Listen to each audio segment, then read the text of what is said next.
두 달 전인가요? 주일날 밤으로 기억을 하는데요. 그날 주일 사역을 마치고 11시가 조금 넘은 시간이었던 것 같아요. 그때 집에 도착했는데 그날따라 이렇게 잠이 오지 않는 거죠. 이래저래 뒤척이다가 그냥 거실로 나와서 이 무한 루프처럼 TV 채널을 돌리는데 저의 시선을 끄는 한 프로그램이 있었습니다. 아이유 100번째 단독 콘서트. 제가 아이유 팬은 아니고요. 이 태어나서 처음으로 이 콘서트라는 걸 처음부터 끝까지 정주행을 해봤습니다. 그리고 아이유 콘서트 한번 기회 되시면 가셨으면 좋겠어요. 물론 여러분들 사비로. 퍼포먼스가 얼마나 화려한지 뭐 동해 번쩍 서해 번쩍 하는 거예요. 아이유가 분명 여기 있었는데 다음 스테이지 여기서 나오고요. 옷을 그냥 마법처럼 막 바꾸고 나오는 거죠. 또 하늘에는 폭죽이 얼마나 뻥뻥뻥 터지던지 제 마음도 터지더라고요. 근데 보는데 제 마음속 이런 생각이 진심으로 들었습니다. 나도 가고 싶다. 콘서트의 절정은 아마 이 노래였을 것 같은데 아마 아이유의 이 노래를 모르는 분은 없으실 것 같아요. 아이유의 좋은 날. 전주가 시작되니까 그곳에 함께하는 모든 오빠 팬들이 소리를 지르는 거죠. 그러면서 떼창을 부르기 시작하는데 이 좋은 날의 가사가 이렇게 되잖아요. 후렴이 나는요 오빠가 좋은 걸. 이거를 남자들이 떼창을 부른다고 생각해 보십시오. 나는요 오빠가 좋은 거. 여기까지는 괜찮아요. 오빠가 좋은 거 아이쿠 이거까지 하는데 아이구야 남자 방신은 거기서 얼마나 남자들이 시키는지. 사실 지금 아이유가 93년생입니다 우리나라로 이제 따지면 33살인데 제가 봤을 때 아이유보다 다 어려요. 어린데 이제 거기에 부끄러운 줄 모르고 빠져서 함께 해볼래 하는 거죠. 이거를 심리학적 용어로 이야기를 하면 이 아웃포커싱 효과라고 합니다. 내가 뭔가에 집중하고 있으면, 뭔가에 초점을 고정하고 있으면 이 주변 시야는 흐려지고 보이지 않는 거죠. 이 대학부에도 보면요, 이 아웃포커싱 효과를 저는 종종 보게 됩니다. 이 대학부 안에도 몰래 그 연애하는 사람들이 좀 있거든요. 아마 지금 마음이 갑자기 콩닥거리는 사람이 있을 것 같습니다. 근데 저는 많이 발견은 못하는데 이게 제보가 들어와요. 고소고발이 들어오죠. 근데 보통 저에게 알려주는 사람들은 1년 내에 깨진 사람들, 보통 나도 깨졌으니 약간 너도 깨져라는 마음으로 저한테 알려주는 거죠. 그러면 저는 알면서 한번 찔러 봅니다. 그러면 반응이 하나같이 똑같아요. 어머, 목사님 어떻게 하셨어요? 저희 정말 숨어서 조용히 만나는데. 숨어서 조용히 만나기 뭘 조용히 만나요. 명일동 러브버그가 따로 없이 그냥 이렇게 LG 아파트를 이렇게 배회하면서 이렇게 손잡고 이렇게 다니는데 이게 바로 아웃포커싱 효과라고 하는 거죠. 서로만 바라보니까 주변이 보이지 않는 겁니다. 뭐 저도 다 경험해봐서 알죠. 당시 저는 이제 순천에서 사역을 하고 있었고 이제 아내하고 연애할 당시 아내는 평택에서 이제 언니 부부 집에서 공부를 하고 있었습니다. 근데 하루는 너무 보고 싶은 거예요. 뭐 그럴 때 있잖아요, 여러분. 있죠? 아시죠? 근데 왕복 10시간이거든요. 순천에서 평택까지. 굉장히 고민이 됐지만 여러분 제가 어떻게 했을까요? 바로 쐈죠. 괜찮은 남자 아닙니까? 이렇게 굉장히 사랑꾼이죠. 물론 지금 하라고 하면 하죠. 해야죠. 해야만 하는 건 아니겠습니까? 여러분 사랑하면 이 손익계산서가 복잡하지 않습니다. 왜? 아웃포커싱이거든요. 내 눈에 사랑하는 사람이 있으면 그 사람에게만 고정이 되고 다른 것은 보이지 않는 것입니다. 목적이 분명하면 다른 것은 따지지도 묻지도 않는 거죠. 오늘 함께 나눌 말씀도 이 바로 아웃포커싱 효과와 굉장히 밀접한 관련을 맺고 있습니다. 우리 함께 요한복음 12장 1절 말씀을 읽어보겠는데요. 우리 함께 읽겠습니다. 시작.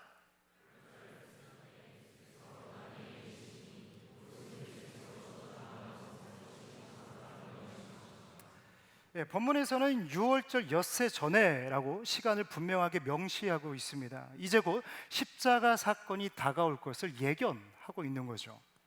그리고 이야기의 배경이 되는 것은 베다니라고 1절은 분명하게 이야기하고 있습니다. 이 예루살렘에서 약 3km 떨어진 아주 작은 동네였습니다. 그곳에서 잔치가 열리는데요, 이 작고 작은 동네에서 복음이 전해지는 모든 곳에 기억돼 이 기념적인 사건이 일어나게 됩니다. 이 잔치가 무르익어 갈 때쯤에요, 한 여인이 지극히 비싼 향유 곧 순전한 나대 한 근을 가지고 주님 앞에 나옵니다. 이 여인은 나사로의 누이 마리아인데요, 우리 3절 말씀을 같이 읽어볼까요? 3절입니다. 시작.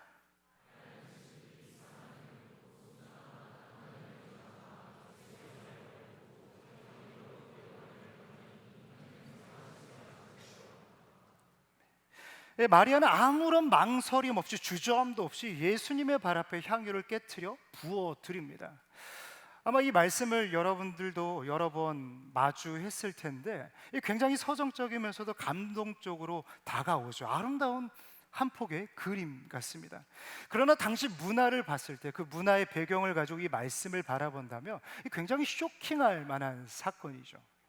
여인의 모습을 바라보는 모든 사람들은요, 순간 이 뇌정지가 올 수밖에 없었어요. 멈칫할 수밖에 없었죠. 아니, 당황했을 겁니다.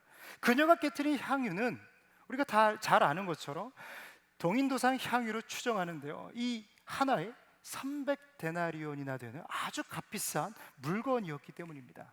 이 당시 하루 품삯이 한 데나리온이라고 했으니 이 1년 연봉에 해당하는 물건 아니겠습니까?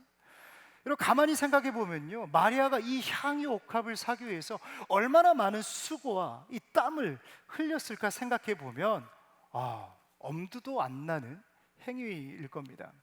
특별히 이 여인들에게 있어서 옥합이라고 하는 것은 지금으로 따지면 혼수품과 같은 거였습니다. 그러니까 결혼할 때 이 남편 집에, 신랑 집에 보내는 혼수품이었다라는 거죠. 다시 말해서 마리아가 깨트린 것은 단순한 향유 옥합 하나가 아니라 훗날 자신이 결혼해서 결혼할 그 신랑 집에 보낼 이 혼수품, 조금 더 넓은 의미로 말하면 그는 향유 옥합을 깨트린 것이 아니라 자신의 미래를 깨트려서 부어드린 것입니다. 더욱이 당시 여인에게 있어서 가장 중요한 신체는요, 바로 이 머리카락이었습니다. 요즘 대학부 싱어 형제들이 머리를 길게 이렇게 앞에 서서 제가 깜짝깜짝 놀라는데, 지금과는 조금 다르죠. 그 당시 여인들에게 있어서 머리라고 하는 것은 자신의 영광이었습니다. 이 머리카락은 영광이었어요. 그래서 이 머리를 함부로 풀어 헤치거나 커트를 하지 않습니다. 그런데 우리가 오늘 말씀을 마주하면 지금 마리아는 여인의 영광을 상징하는 이 머리카락으로요, 주님의 발을 닦고 있습니다. 이런 의미 아니겠습니까? 자신이 가진 가장 거룩한 것을 가지고 가장 더러운 것을 닦고 있는 거죠. 그녀의 행위는 문화적으로 봤을 때 지나친 낭비였고 세간의 수치였습니다. 근데 여러분, 마리아가 이러한 사실을 몰랐을까요? 알았을 겁니다. 그럼에도 불구하고 그녀는 스스로의 이 수치와 수모를 자초하죠. 그리고 실제적으로 많은 그곳에 함께했던 사람들이요, 그 여인의 모습을 보고 마리아를 보고 직접적으로 말하진 못했지만 조롱하고 비아냥거리고, 또 누군가는 왜 이런 행동을 했는지 따져 묻습니다. 그러나 마리아는요, 주저함이 없어요. 그의 걸음은 한 걸음 한 걸음 조심스러웠지만 망설임은 없었습니다. 왜요? 마리아는 목적이 분명했기 때문입니다. 마리아는요, 마치 아웃포커싱 효과를 경험하고 있었습니다. 왜? 그의 목적은 무엇입니까? 내가 사랑하는 주님 앞에 나의 사랑을 드리는 것이었기 때문이죠. 마리아의 시선은요, 오직 예수님께만 고정되어 있었고요, 수많은 사람들이 자신을 향해 수근거리고 있었음에도 불구하고, 자신을 향해 볼멘 소리를 하고 있었음에도 불구하고 보이거나 들리지 않았습니다. 여러분, 그의 모습은 우리에게 여러 가지 메시지를 줍니다. 우리도 믿음을 감당하면서 신앙을 감당하면서 수많은 소리가 들려오거든요. 때로는 그런 소리들이 우리를 주저하기도 합니다. 그럴 때 우리는 한 가지를 점검해야 됩니다. 내가 분명한 목적을 가지고 살아가고 있는가? 다른 사람들은 향유를 보았을 때 마리아는요, 누구도 씻기려 하지 않았던 예수님의 더러워진 발을 보았습니다. 다른 사람들이 300데나리온을 계산했을 때 마리아는 예수님께 받은 사랑을요 곱씹고 있었다라는 거죠. 다른 사람들은 낭비라고 볼멘소리 할 때 마리아는요 그저 섬길 수 있다는 감격 가운데 눈물을 흘리며 자신의 머리카락으로 예수님의 발을 닦고 있었습니다. 여러분, 우리의 모습 속에서 마리아의 모습이 있기를 간절히 소망합니다. 그러나 여러분, 여러분들이 세운 목적, 이 목표가 있다면요, 반드시 그 목표와 목적은요 여러분들에게 당장에 누려야 하는 그 기쁨에 대해서 내려놓을 것을 요구합니다. 다시 말씀드리지만 그 목적은 반드시 당장의 기쁨을 내려놓을 것을 요구합니다. 뭐 예를 들면 이런 거죠. 여러분, 서울대를 목표로 세운 사람이 퍼질러 자는 것을 보았습니까? 월드컵, 여러분, 월드컵 16강, 8강, 4강까지 목표를 둔 그 선수가 여러분 팽팽 노는 거 보셨습니까? 여러분, 앞뒤가 맞지 않는 거죠. 여러분, 믿음도 마찬가지입니다. 내가 믿음을 쌓아가길 원하고 하나님을 사랑한다면 반드시 그것은, 그 목표는 오늘 누릴 수 있는 기쁨을 내려놓을 것을 요구한다라는 거죠. 우리 고린도후서 4장 17절에서 18절 말씀 함께 읽겠습니다. 시작. 우리가 잠시 받는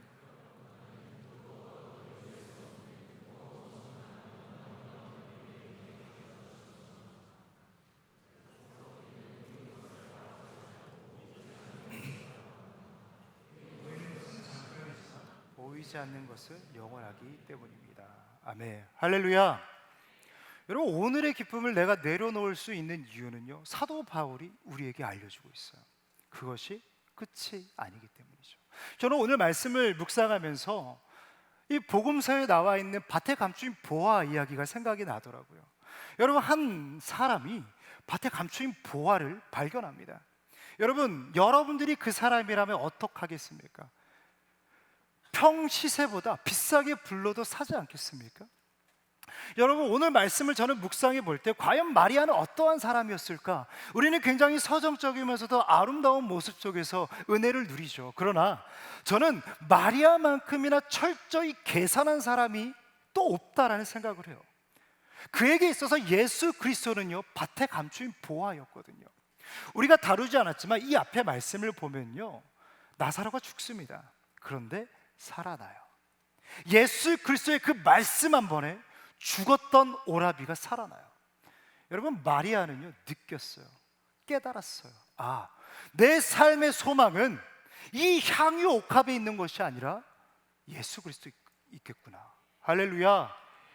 여러분, 그랬기 때문에 이 마리아는요 어떻게 보면 이 향유 옥합을 드리는데 조금도 어려움이 없었을 것입니다.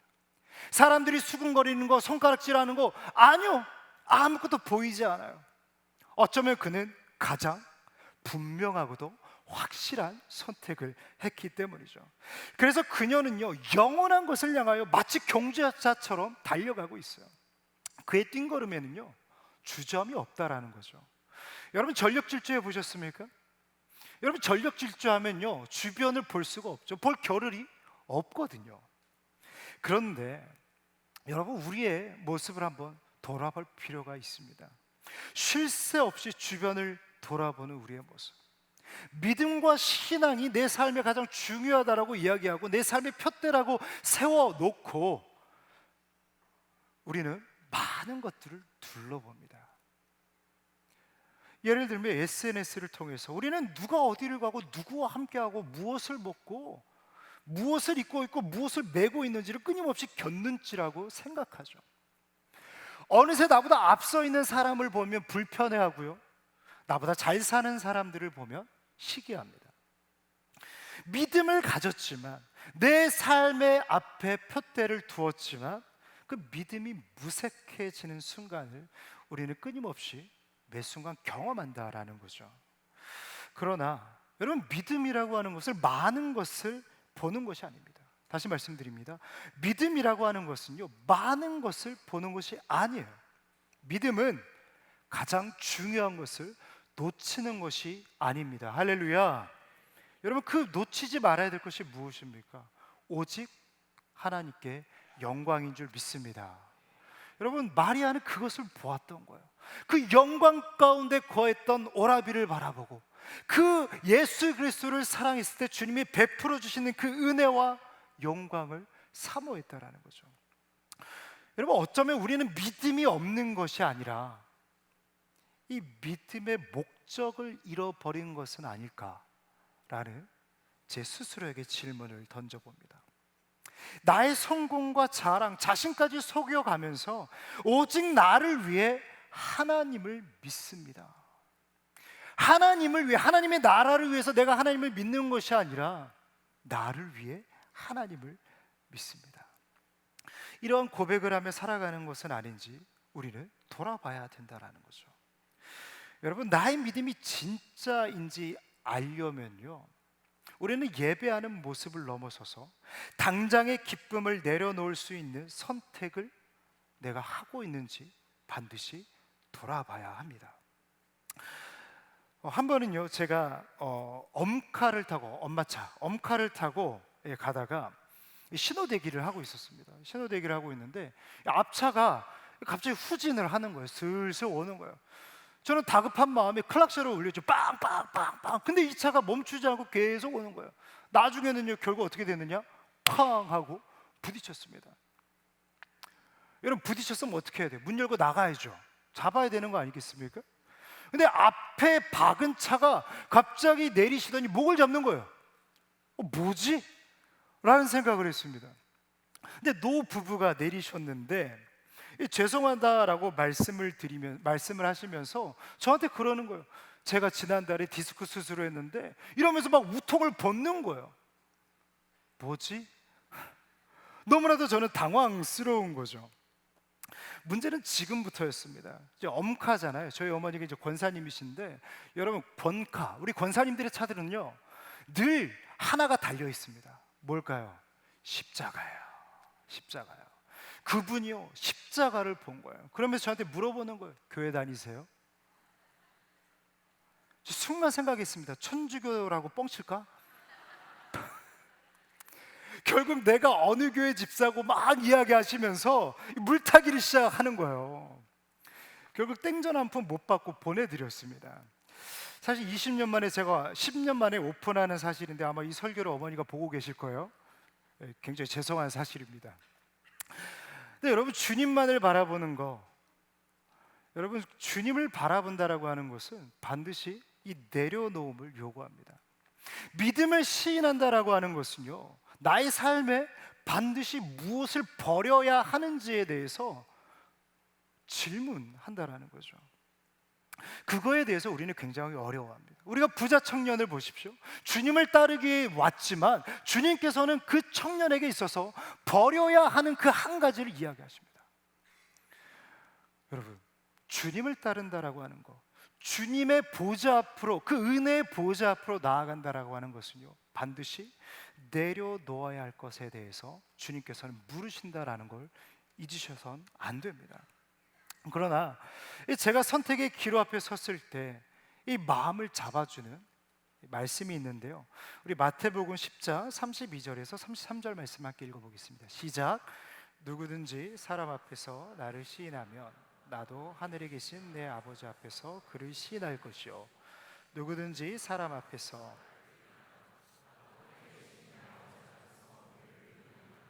아멘. 여러분, 하나님의 약속인 줄 믿으시기 바랍니다. 여러분, 이 약속을 붙잡았던 사람이 누구입니까? 사도 바울이거든요. 사도 바울이 고백해요. 생각하건대 현재의 고난은 장차 우리에게 나타날 영광과 비교할 수 없도다. 고로, 여러분, 사도 바울이 고백하는 그 끝이 무엇입니까?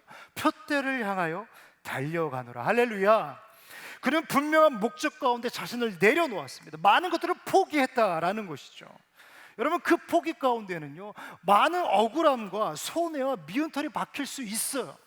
주님 때문에 포기하는 거 내 삶에 당장의 기쁨이 되지 않기 때문입니다.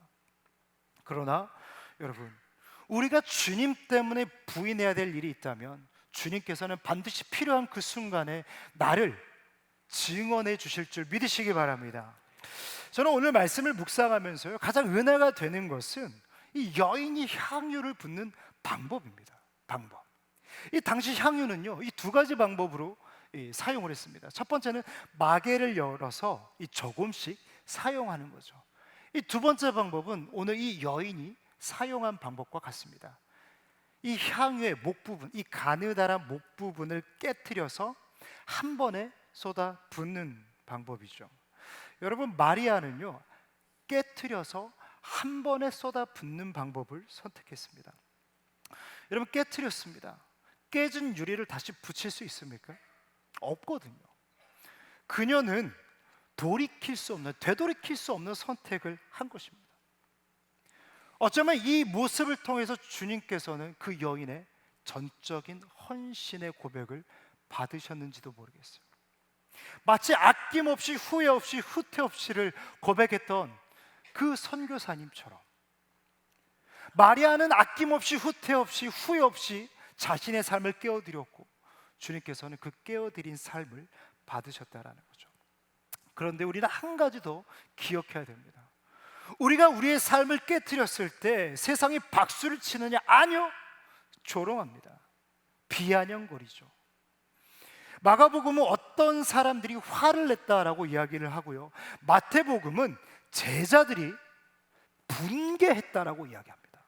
우리 5절 말씀을 읽어볼까요? 5절 말씀 시작. 이 향유를 어찌하여 300데나리온에 팔아 가난한 자들에게 주지 아니하였느냐 하니. 여러분, 이 말을 누가 했을까? 제자가 있거든요. 예수 그리스도의 제자가 이 여인의 행동, 박수 받아야 할 마땅한 이 아름다운 모습을 보고 제자가 분개하여 책망하는 거죠. 여러분, 예수 그리스도를 믿는다라고 하는 거, 그분 앞에 내가 헌신한다라고 하는 것은요, 반드시 여기까지 생각하셔야 됩니다. 내 삶을 깨트릴 때 세상이 박수 쳐주겠지, 믿는 동역자들이 박수 쳐주겠지. 아니요, 성경은요, 우리의 감동을요 깨트려 버리십니다. 이 아름다운 모습 가운데 주님께서는 우리에게 무엇을 가르쳐 주고 싶은지 아셔야 돼요. 단기 선교팀 아셔야 돼요. 내가 하나님 앞에 아름다운 헌신을 했지만 세상은 그럴 수 있다고 쳐요. 하지만 믿는 사람조차도 그 아름다운 모습을 보고 조롱할 수 있다라는 거죠. 다시 말씀드리지만 여러분, 이것이 마리아만의 일입니까? 지금 제 앞에 단기 선교팀이 앉아 있는데 아마 정말 고민하다가 선택을 하셨을 거예요. 제가 알아요. 기한내 신청한 사람이 적어서 저희가 한 주를 연장했거든요. 그 연장한 한 주에 40명이 지원을 했어요. 그러니까 그 마음이 얼마나 많이 고민하다가 기도하다가 선택을 했는지 우리는 헤아릴 수가 있는 거죠. 왜? 이 단기 선교라고 하는 것은 이 향유옥합 깨어드린 여인처럼 깨트려 드리는 거거든요. 내 삶을 깨는 거거든요. 세상 사람들이 볼 때 이것만큼 낭비가 없습니다. 나는 내 것을 하나님 앞에 깨트려 드렸지만 세상 사람들한테는 그냥 깨는 이야기인 거예요. 정말 바보 같은 사람이구나. 왜 물질과 시간을 이렇게 허비할까? 그들한테는요 그냥 깨는 이야기예요. 여러분, 이것이 꼭 선교만의 이야기겠습니까? 토요 예배를 지키고 리더 직분을 감당하는 이 모든 우리의 헌신들, 주님 앞에 드리는 이 예배의 시간들, 세상 사람들이 봤을 때는요 깨는 이야기죠. 우리는 주님 앞에 귀한 마음을 깨트려 올려드렸지만 세상 사람들이 봤을 때는 그저 깨는 이야기에 불과하다라는 거죠. 그래서 세상 사람들은 말할 것입니다. 밑 빠진 독에 물 붓기다, 헛수고라 이야기를 하는 겁니다. 여러분, 맞는 말이죠. 헛수고 같아요. 우리 단기 선교팀이 가지만 여러분들이 이직할 때 2020년 단기 선교팀 캄보디아 다녀왔습니다. 쓰실 거예요? 에티오피아 우리 리더 여러분들, 제가 10년간 팀장을 했습니다. 쓰실 거예요? 세상 사람들이 알아주지 않거든요. 세상 사람들이 박수 쳐주지 않습니다. 그래서 헌신이라고 하는 것은요, 필연적으로 삶의 빈 공간을 만들어냅니다. 내가 하나님 앞에 헌신할 때 반드시, 여러분, 헌신은요, 내 삶의 빈 공간을 만들어내요.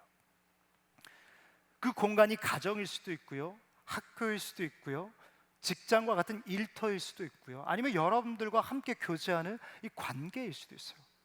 하나님 앞에 헌신하면요, 이 귀한 공간 가운데 반드시 빈 공간이 생긴다라는 거죠. 그러나 우리는 여기서 믿음의 걸음을 더 나아가야 됩니다. 주님은 이 빈 공간을 공백이 아닌 여백으로 만드시기 때문입니다. 여러분, 공백과 여백, 인간적인 눈으로 봤을 때는요, 그냥 빈 공간일 뿐이죠. 물리적으로 봤을 때는 둘 다 비어있는 공간이라는 거예요. 그러나 여러분, 그 이면에는 좁힐 수 없는 이 간극이 존재하죠. 공백이라고 하는 것은요, 목적이 없는 공간입니다. 그냥 텅 빈 공간이에요. 심리적으로 말하면 이 결핍, 그 결핍을 이야기를 하는 거죠. 그러나 여백은요, 단순히 비어있는 공간이 아닙니다. 의미와 목적이 있어 살아있는 공간입니다. 지금은 비어 있는지는 모르겠지만 하나님의 때가 되면 반드시 채워질 공간이라는 것이죠. 다시 말해서 여백은 하나님이 일하실 수 있는, 그 하나님이 일하시도록 남겨둔 자리인 줄 믿습니다. 그래서 헌신으로 인해 인생에 커다란 공백이 생기셨습니까? 그 구멍이 생기셨습니까? 금전일 수도 있고 관계일 수도 있고 아니면 여러분들의 미래일 수도 있겠죠. 그러나 여러분, 주님 앞에 드린 그 빈 공간은요, 반드시 여백이 되는 줄 믿으시기 바랍니다. 오늘 깨어진 여인의 인생을 여백으로 채우시는 주님께서는요, 오늘 우리에게 이렇게 말씀하십니다. 우리 마가복음 14장 9절 말씀인데요, 시작. 내가 진실로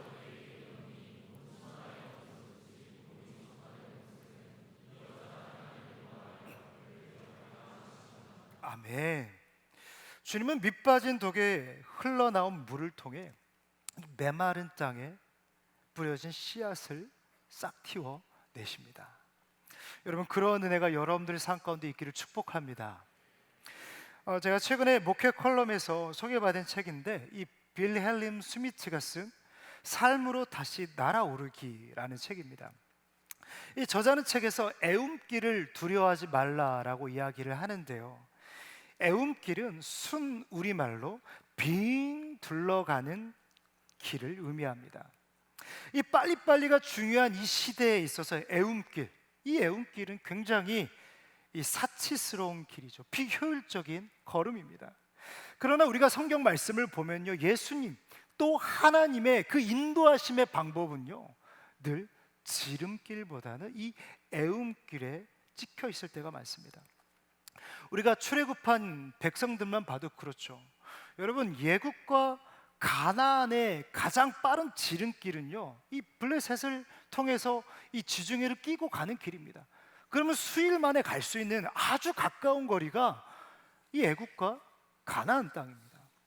그러나 주님께서는요, 가장 빠른 길로 인도하지 않으셨습니다. 하나님께서는 가장 빠른 길보다 가장 좋은 길로 그들을 인도하시죠. 그런데 그 길에는요, 예상치 못한 지형과 막다른 골목을 마주하게 됩니다. 여러분, 이스라엘 백성들이 얼마나 많은 이 고충과 때로는 고난을 겪습니까? 남들보다 더 많은 시간을 허비해야 되고 많은 것들을 때로는 내려놔야 하죠. 그러나 저는 믿습니다. 하나님이 주시는 지연은 거절이 아니라는 것이죠. 할렐루야. 여러분, 하나님께서 의도적으로 우리의 삶을 지연시키실 때가 있습니다. 때로는 길을 보여주지 않으실 때도 있다라는 거예요. 마치 그 순간은 내 삶에 산소망이 없는 것처럼 아무것도 보이지 않는 칠흑과 같은 어둠일 것입니다. 그러나 여러분, 다시 말씀드립니다. 하나님의 지연은 거절이 아닙니다. 주님께서는 그곳에서 출애굽한 백성들을 가르치시고 훈련시키셨고 성민으로서 준비시키셨기 때문입니다. 여러분, 많은 믿음의 선친들을 봐도 그렇습니다. 길 위에 요셉은 더 깊어졌고요, 그 광야 위에 다윗은 더 넓은 사람으로 성장하죠. 그래서 시편 105편 19절은 요셉에 대해서 이렇게 증언합니다. 우리 함께 읽어보도록 하겠습니다. 제가 읽도록 하겠습니다. 곧 여호와의 말씀이 응할 때까지라 그의 말씀이 그를 단련하였도다. 여러분, 여호와의 말씀이 응할 때까지 그의 말씀이 그를 단련시키셨도다. 사랑하는 여러분, 하나님은 가장 빠른 길이 아니라 가장 좋은 길로 인도하시는 줄 믿으시기 바랍니다. 놀랍게도 오늘 주님께서요, 여인에게 똑같은 말을 하고 계세요. 우리 마가복음 14장 6절 말씀 함께 읽어볼까요? 시작. 예수께서 이르시되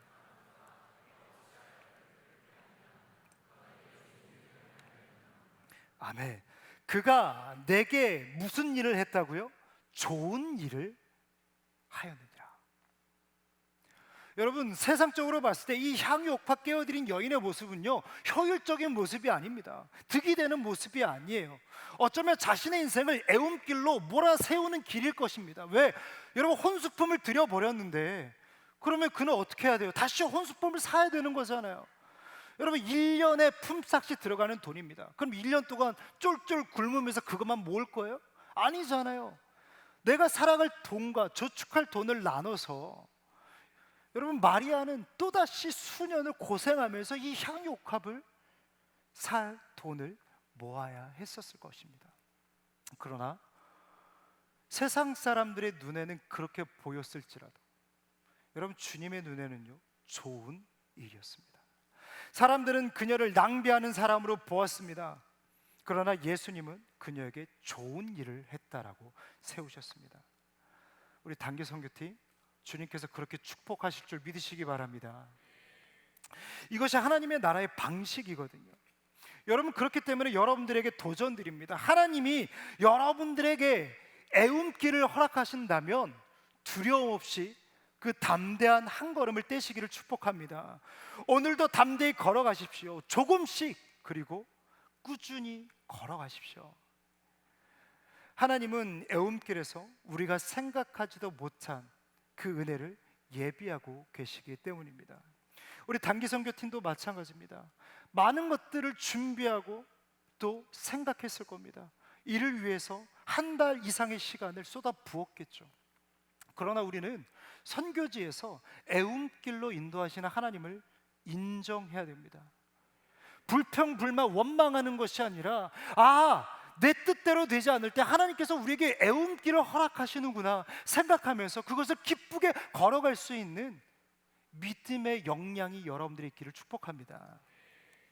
이제 말씀을 마치려고 합니다. 오늘 본문에서 우리는 이 마리아의 헌신에 감동하죠. 많은 사람들은 수근거렸지만 이 향유 옥합 깨어드린 여인,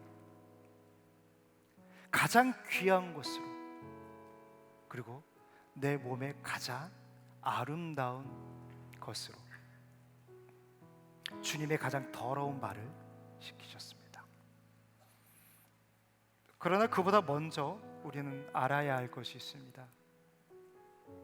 예수님께서 먼저 목숨을 걸고 마리아를 찾아오셨다라는 것이죠. 여러분, 당시 예수님의 상황을 보면 지금으로 따지면 공개 수배 당한 상황이었습니다. 여러분, 성경에 1절에 이야기하잖아요. 유월절. 그 유월절이 무엇입니까? 십자가에 달리기, 그 절기를 주님께서는 말씀하시는 겁니다. 그럼에도 불구하고 주님은요, 베다니로 오셨어요. 여러분, 베다니가 예루살렘과 얼마나 떨어져 있다고요? 3km예요. 굉장히 가까운 거리입니다. 근데 주님은요, 베다니로 가셨어요. 당신이 체포될 수 있는 위기가 도사리고 있었지만 가셨습니다. 여러분, 그렇다면 우리는 생각해 볼 수 있죠. 그곳이 좋은 곳인가 보다. 이 잔치인데 정말 예수님이 돌아가시기 전에 한번 거하게 회포를 풀고 싶으셨나 보다. 그러나 복음서는 예수님이 함께 잔치했던 그 집을 나병 환자 시몬의 집이었다라고 이야기합니다. 여러분, 여러 학자들은요, 이 베다니의 지역을 이 나병 환자들이 모여 사는 집성촌이라고 이야기를 합니다. 여러분, 나병 환자들이 모인 곳입니다. 누가 가고 싶겠어요? 여러분, 썩어가는 사람들이 함께 모여 사는데 무슨 향기로운 냄새가 나겠습니까? 여러분, 주님께서는요, 그럼에도 불구하고 자신의 목숨을 담보로 마리아를 찾아오셨습니다. 주님은 구원의 걸음을 멈추지 않으셨습니다. 여러분, 이것이 복음입니다. 우리가 먼저 사랑한 것이 아닙니다. 주님께서 먼저 사랑하셨습니다. 우리가 먼저 헌신한 것이 아닙니다. 주님께서 먼저 당신의 생명을 우리에게 내어주셨습니다. 우리가 먼저 주님을 찾아간 것이 아닙니다. 주님께서 먼저 찾아오셨습니다. 여러분, 그 주님이 지금 여러분 옆에 계십니다. 그러니 두려워하지 마십시오. 걱정하지 마십시오. 가정에서 믿음을 지키다 오해받은 그 자리, 관계 속에서 용서와 사랑을 선택해야 하는 그 자리, 일터에서 정직 때문에 손해 감수해야 되는 그 자리, 공동체 안에서 묵묵히 섬겨도 아무도 알아주지 않는 그 자리, 여러분, 바로 그 자리에 주님이 계십니다. 사랑하는 여러분, 여러분들에게 마지막으로 질문을 드리고 싶습니다. 여러분들의 인생의 목적은 무엇입니까? 마리아는 세상에 알아주지 않는 그 목적, 그 가치, 인생을 깨트려 드렸습니다. 그랬을 때 주님께서는 그녀의 인생을 당신의 향기로 가득 채우셨습니다. 이것이 주님께 자신의 삶을 깨트려 드린 인생의 결론입니다. 여러분, 주님 앞에 헌신하기를 주저하지 마십시오. 성경은 결코 숨기지도 과하게 부풀려 말하지도 않습니다.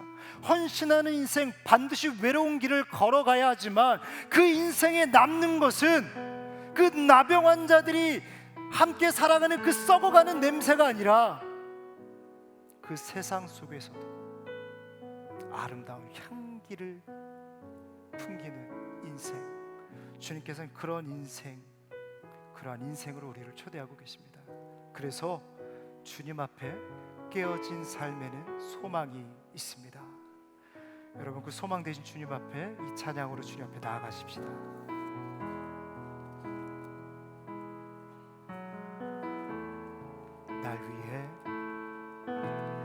날 위해 십자가에서 깨뜨리신 사랑, 오늘도 그 사랑 안에 나 거합니다.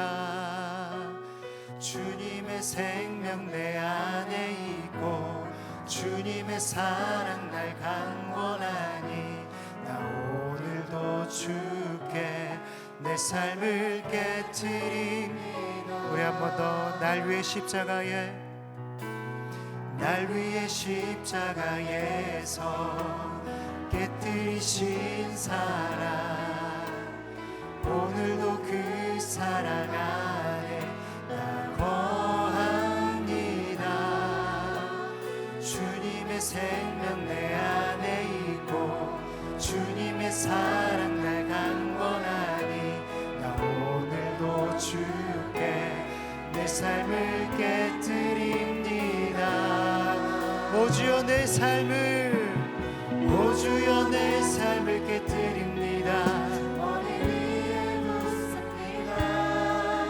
내 모든 삶과 생명을 주님 얻으소서.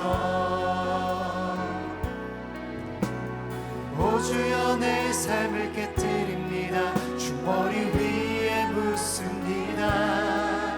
주님께라면 반갑지 않습니다.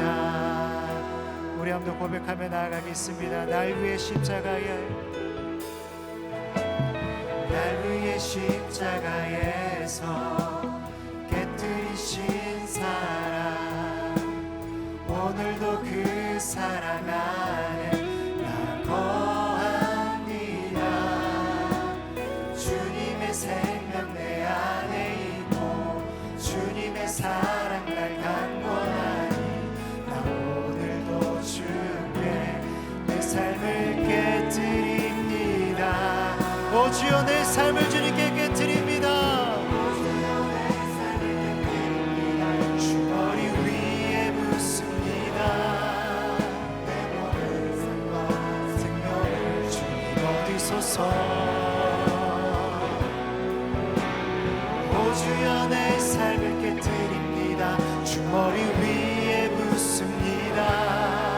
주님께라면 아까 우리 아무도 주님 앞에 고백합니다. 오 주여 내 삶을 깨뜨립니다.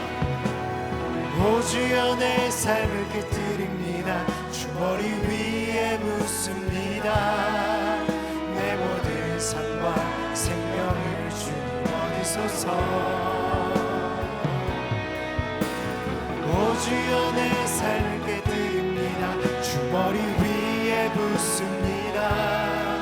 주님께라면 아깝지 않. 내 눈을 열어주소서. 내 눈을 열어주소서.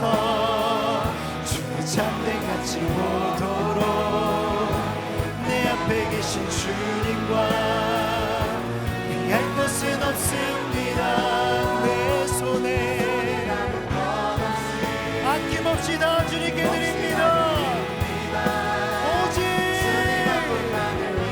나의 모든 것 한 방울도 남김없이 우리 존귀와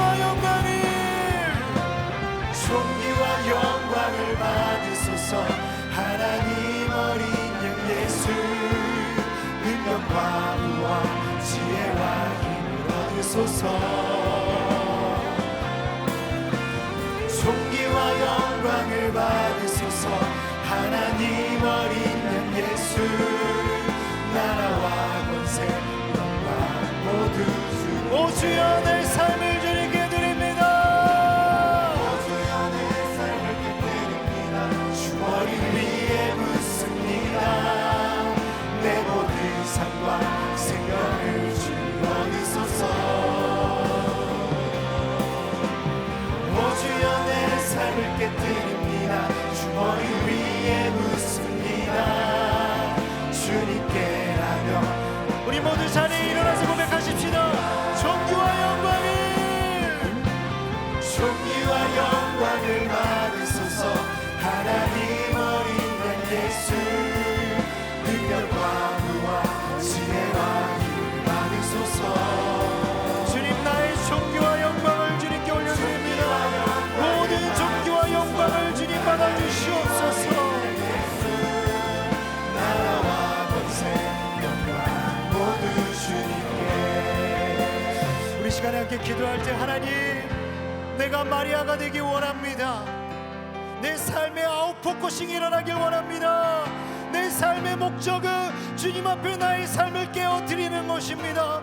나의 필요, 나의 삶에 구할 것들이 너무나도 많지만 하나님이 시간 내게 주신 이 말씀을 붙잡고 향유옥한 여인의 마음을 가지고 나의 삶의 모든 한절을 깨어드리길 원합니다. 주여 홀로 영광받아 주시옵소서. 주여 나를 받아 주시옵소서. 우리 주님 세 번 부르짖고 기도하겠습니다. 주여 주여 주여.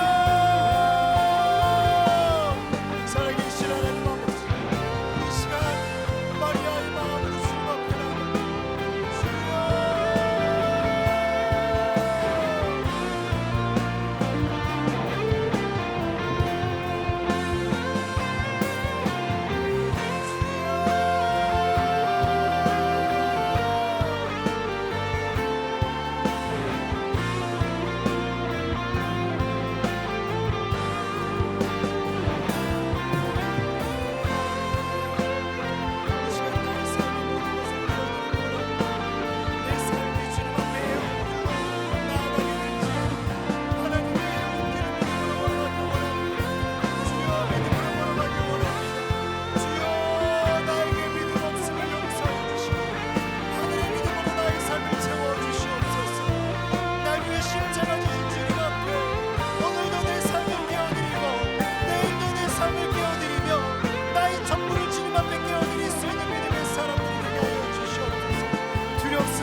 기도하기 원하는데요.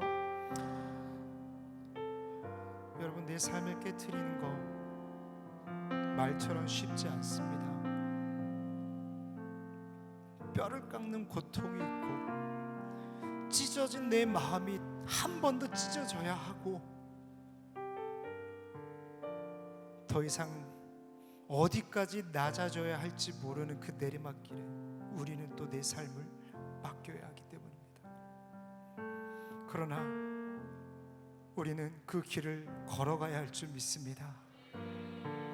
주님은 그러한 영혼들을 향해 이렇게 말씀하십니다.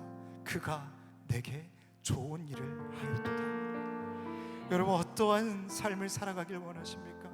바라기는 주님 앞에 네가 나를 위하여 좋은 일을 했구나, 네가 나를 위하여 좋은 일을 했구나, 주님 앞에 충성된 종으로 칭찬받는 우리가 되기를 원합니다.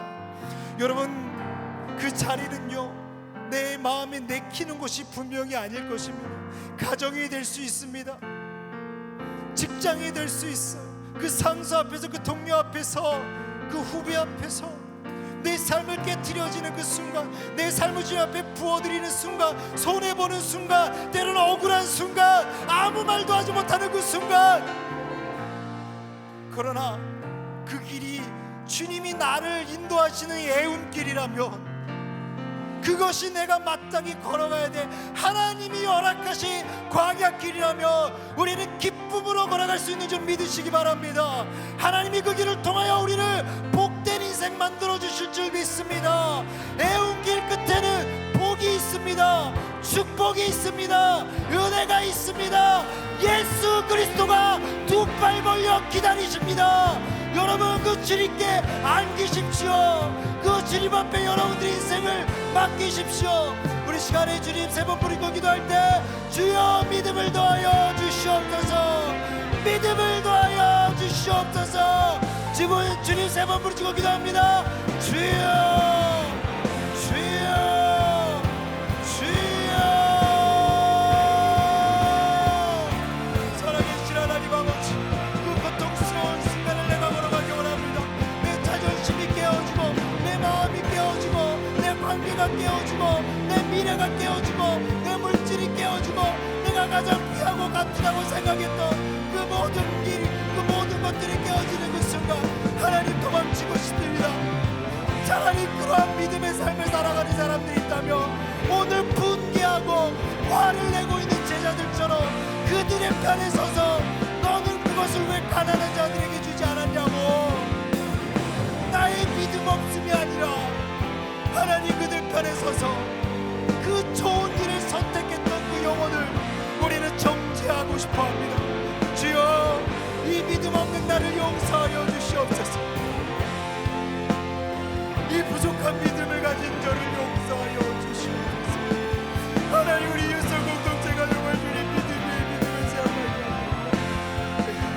아무도 가지 않으려는 그 애우분도 가기 원합니다. 하나님, 누구도 깨뜨려드리지 않으려고 하는 그 야비함과 하나님, 우리가 깨뜨려드리기 원합니다. 본신을 강요하며 떠나가는 이 교회 청년들과 하나님, 그럼에도 불구하고 주님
좋으신 하나님 아버지,